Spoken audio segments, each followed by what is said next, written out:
السلام علیکم ورحمۃ اللہ وبرکاتہ۔ بسم اللہ الرحمن الرحیم۔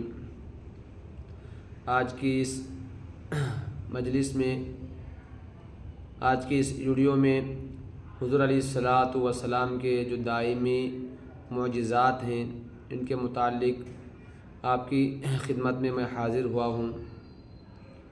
حضرت رسول اللہ صلی اللہ علیہ وسلم کے بے شمار معجزات ہیں۔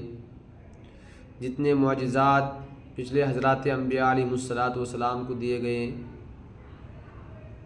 اس سے زیادہ کئی معجزات جناب رسول اللہ صلی اللہ علیہ وسلم کے ہیں۔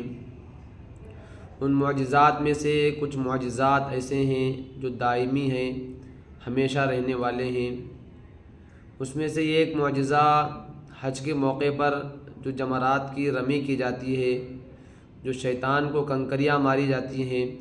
ہر سال 25 سے 30-35 لاکھ لوگ حج کے لیے جاتے ہیں اور اتنے سارے کنکریاں وہاں پر جمرات کو مارے جاتے ہیں۔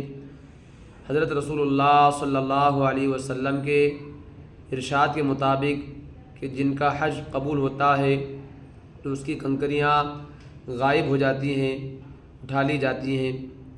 تو کئی سالوں سے، کئی زمانے سے وہاں پر حج کے موقع پر حجاج کرام کنکریوں کو مارتے ہیں، لیکن وہ کنکریوں کا کوئی بڑا ڈھیر نہیں معلوم ہوتا ہے۔ یہ حضرت رسول اللہ صلی اللہ علیہ وسلم کا ایک دائمی معجزہ ہے۔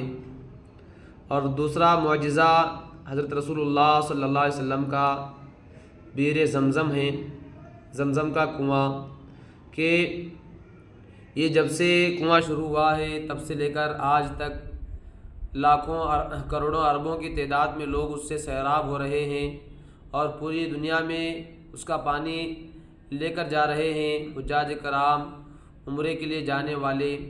لیکن آج تک کوئی ایسی فیک خبر بھی نہیں آئی کہ زمزم کا پانی کم ہو رہا ہے، اس کے زمزم کے پانی میں قلت آ رہی ہے۔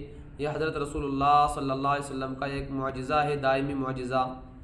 تیسرا معجزہ حضرت رسول اللہ صلی اللہ علیہ وسلم کا وہ قرآن کریم ہے کہ اس کی رسم الخط اور اس کی زیر و زبر کی حفاظت، کہ قرآن کریم کی حفاظت یہ حضرت رسول اللہ صلی اللہ علیہ وسلم کا ایک دائمی معجزہ ہے۔ چوتھا معجزہ احادیث ہیں، اور پانچواں معجزہ حفاظ احادیث ہیں۔ احادیث کو یاد کرنے والے ہر زمانے میں الگ الگ پائے جاتے ہیں، اور علماء فرماتے ہیں جناب رسول اللہ صلی اللہ علیہ وسلم کے معجزات میں سے ایک معجزہ، دائمی معجزہ، یہ مدارس بھی ہیں کہ ہر زمانے میں مدارس کو ختم کرنے کی لاکھ کوششیں کی گئی ہر جگہ، ہر الگ الگ ملکوں میں، لیکن یہ مدارس اپنا کام کر رہے ہیں اور اپنے سے علماء کو، حفاظ کو پیدا کر رہے ہیں۔ اور علماء فرماتے ہیں جناب رسول اللہ صلی اللہ علیہ وسلم کے معجزات میں سے ایک معجزہ یہ بھی ہے کہ علماء کرام کا پایا جانا ہمیشہ۔ اللہ رب العزت سے دعا ہے کہ اللہ تعالیٰ ہم تمام کو دین کی صحیح سمجھ عطا فرمائے، اور حضرت رسول اللہ صلی اللہ علیہ وسلم کے جو خصوصیات، جو معجزات ہیں، ہم ان کی تعلیم حاصل کریں اور اپنی اولاد کو بھی جناب رسول اللہ صلی اللہ علیہ وسلم کی سیرت، آپ کے اخلاق، آپ کے معجزات، آپ کی زندگی سکھانے والے بنیں اور آپ کی زندگی پر عمل کرنے والے بنیں۔ آمین۔